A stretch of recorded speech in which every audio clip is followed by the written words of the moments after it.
Chapter 5 Heartbreaker. Nitoki K, Second Year, Class F. Part 1.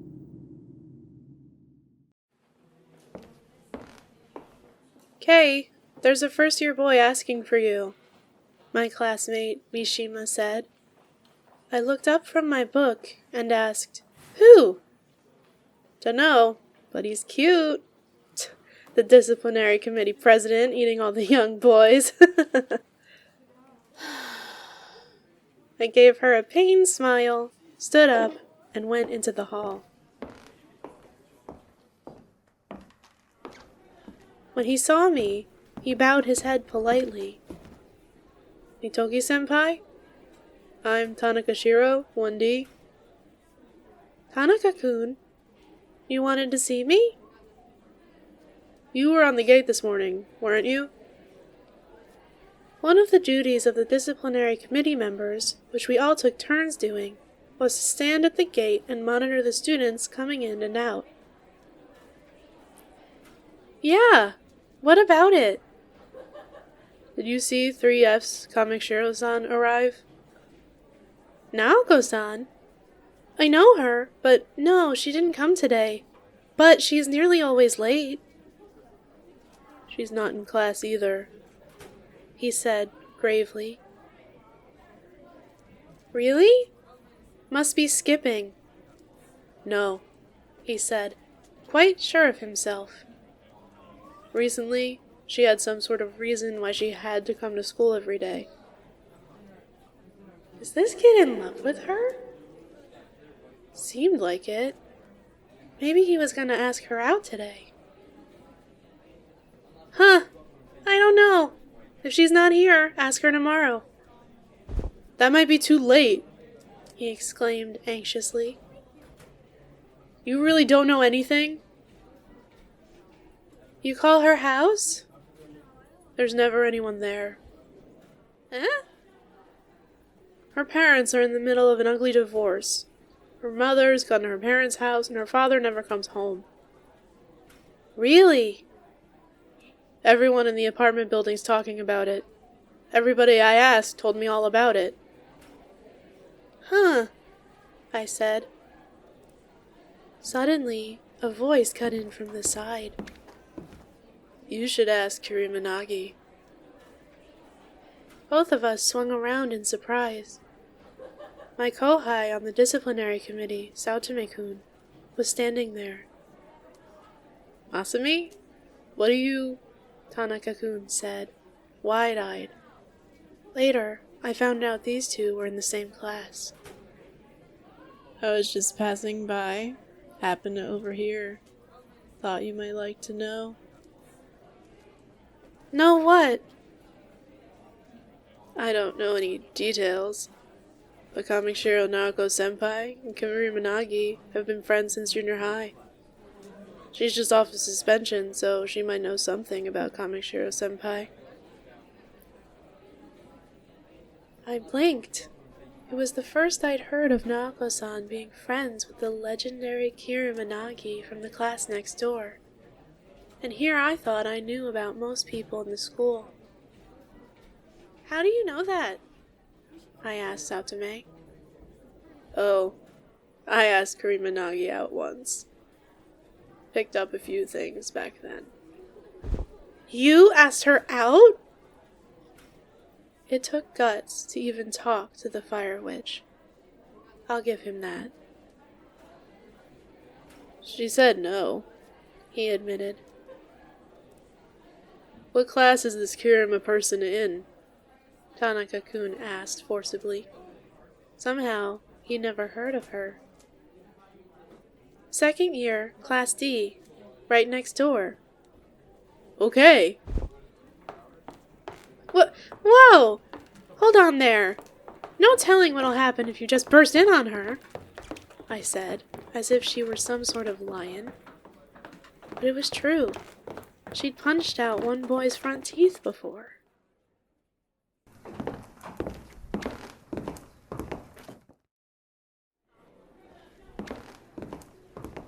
I couldn't let them go alone. so I followed them to Class D. I asked a girl I knew near the door. "Ah, Suema-san! Is Kirima-san here? I've got a first-year boy who wants to talk to her." "She's not here today." "Really? She came in the gate." I knew my words to be true. I was on the gate. I'd seen her arrive. "Huh? So, she is here?" "I haven't seen her come to class, though," Soema-san said, shrugging. We looked at each other.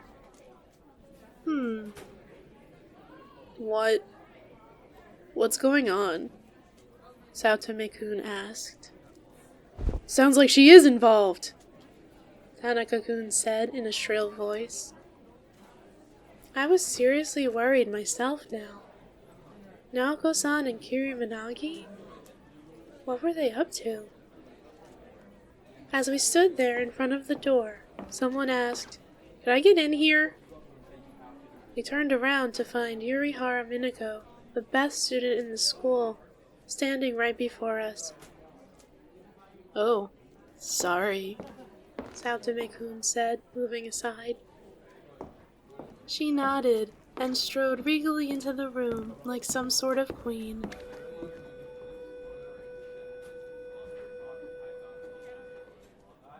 The bell rang, so we all split up and headed back to our respective rooms.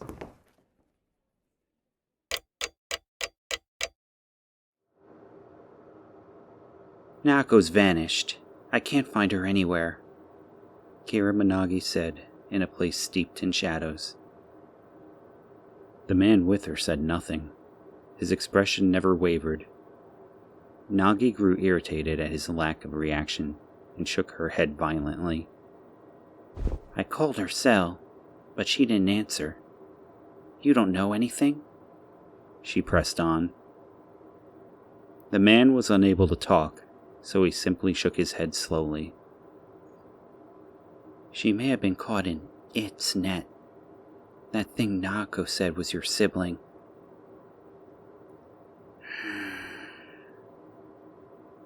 The man did not respond. Kirimanagi scowled at him. Finally, she spat. "We should have never listened to you. We should have called the cops, or the self-defense force. If the world knew about it, it would have just washed its hands of the whole business and vanished to some place we couldn't follow. But if Naoko's dead, then we're already too late." She buried her hands in her face, her nails digging into her cheeks and forehead.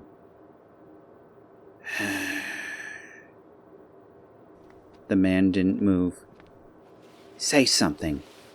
You talked to Naoko, didn't you? Try and let me know what you're thinking," Kirimanagi shouted, grabbing his collar.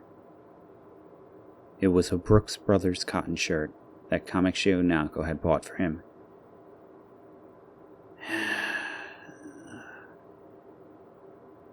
Even when she shook him roughly, he did nothing but stare back at her in silence.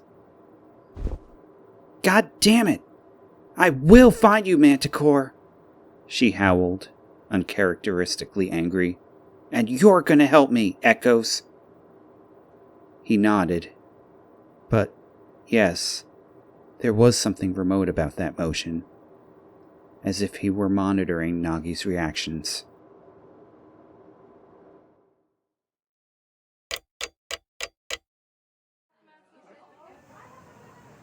It bugged the hell out of me, so I took gate duty again that day after school. In the morning, we had to check the cards as they went through, but on the way home, the job was simply boring. "You are nosy," laughed the first-year kid who should have been on duty. He gave up his place happily. Nosy? I guess so. There's a part of me that can't stand to see something unclear, something uncertain. That part of me wants to fix those things.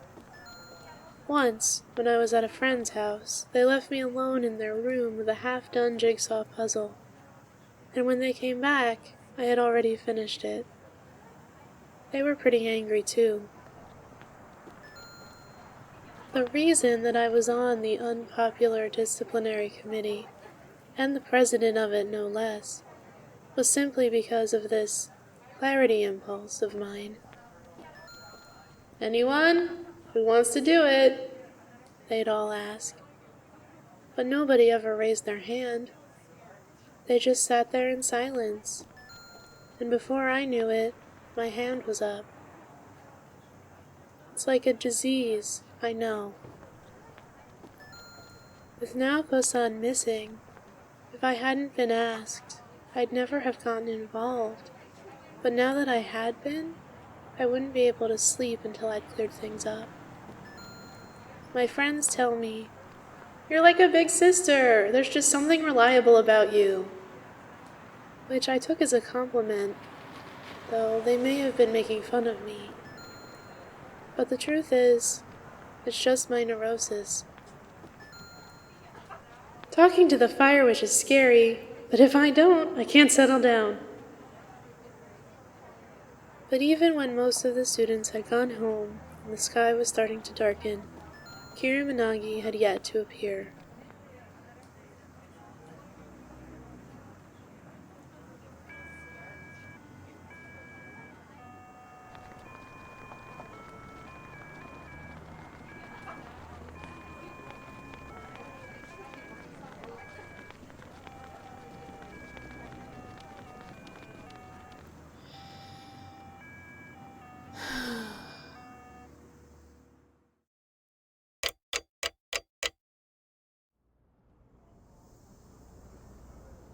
It was well past the time when the gate guard was free to go home, and I was starting to wonder what else I could do, when Tanaka-kun and Saotome-kun came up.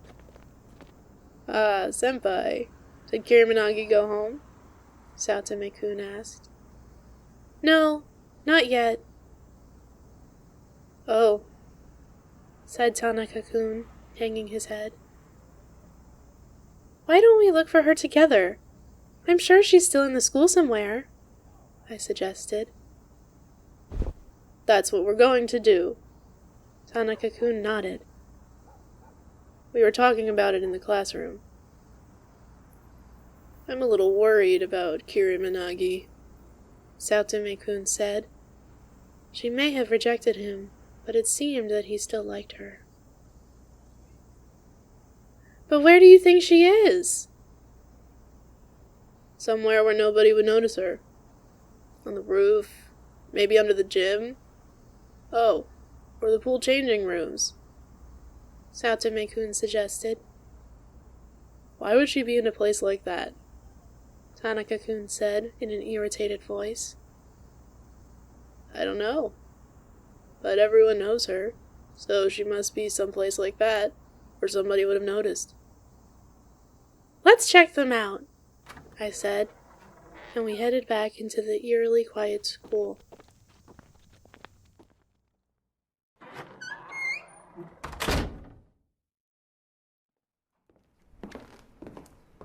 While on our way to the roof, I couldn't help but ask, "Tanaka-kun, were you and Naoko-san—"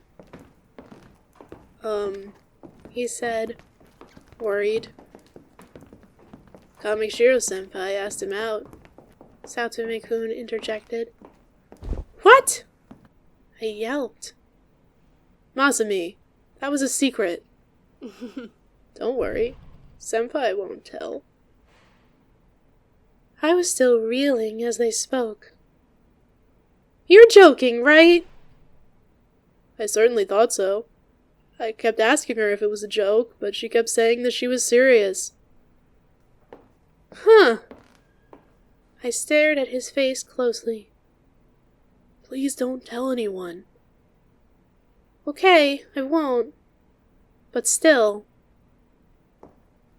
It was pretty confusing, but I couldn't think of a reason to say no, so I ended up going out with her. But I could swear that Naoko-san had a different boyfriend. Yeah, she does. Sucking your guy named Kimura Akio? Never really worked up the nerve to ask her about that. Kimura? He picked up Naoko-san too? But it can't be too serious with a guy like that. Kimura-kun was from the class next to mine, and he was an infamous playboy. Legend had it that he'd made a pass at every second-year girl in the entire school. He'd even flirted with me, the disciplinary committee president. Maybe, maybe not. Either way, I was never able to figure out what she really wanted. Do you like Naoko-san? Do I? Be clear. My fixation popped right up and out of my mouth. If we're going to the roof, the fire escape round back is better, Saotome-kun said, glancing around us. Why? The door's locked, isn't it? Oh, right.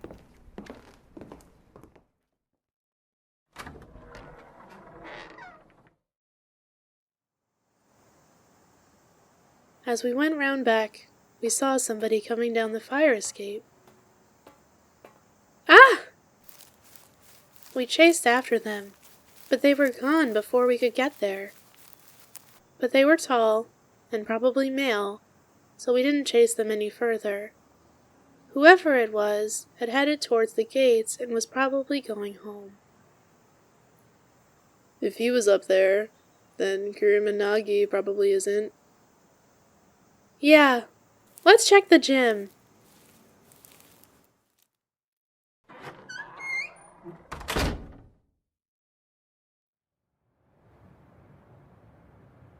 We went to the storage rooms under the gym.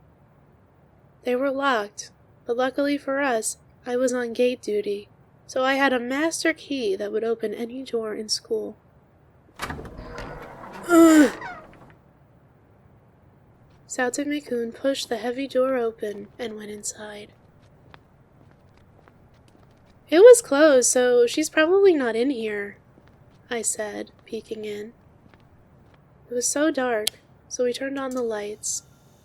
There was just one small fluorescent light, though, and it didn't penetrate past the piles of mats, springboards, and other gym equipment. But she might be hiding somewhere, Tanaka-kun said, moving to follow Saotome-kun inside. But Saotome-kun came walking back toward us, waving his hands. Nobody here, and definitely no signs of anyone having been here.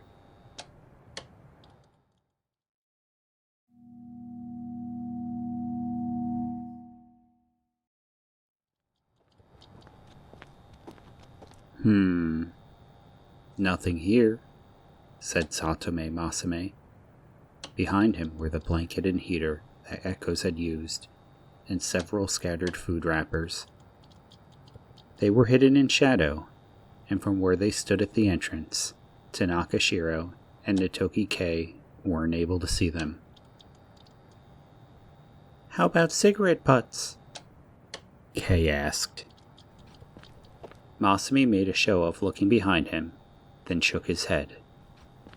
At his feet was a small bell that Kamikshiro had kept on her school bag.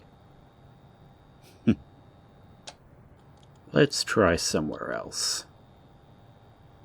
Right. Satome-kun, come out of there. I'll lock up. Masami said, leaving the evidence where it was, turning out the lights as he left. Where should we look next? Kei asked, locking the door and turning towards the two boys.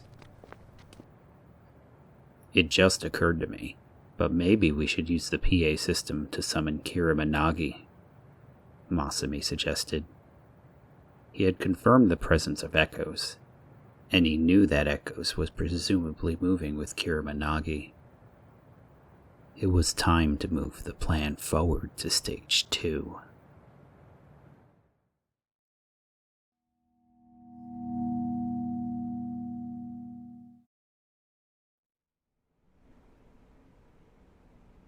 The PA system, I said, blinking at Saotome-kun.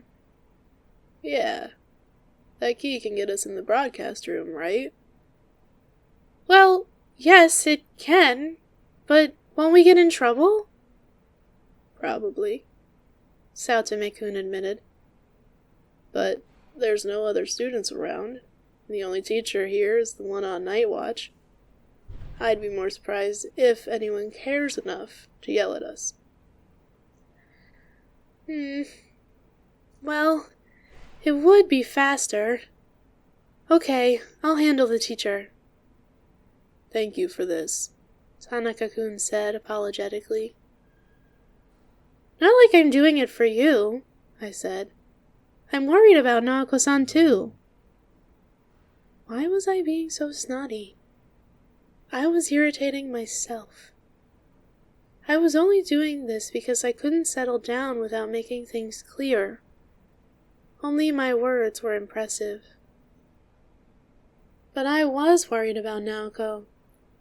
If Kirimanagi had gotten her mixed up in something, and if it had gone bad, I had to try and stop it. Sounding very much like the ardent disciplinary committee president, aren't I? I never meant to turn into something like that. Come on, I said, agitated, and set off, the two boys following me. Unfortunately, being at the head of the party didn't do anything for my image. It made me look even more stuck up. Dang.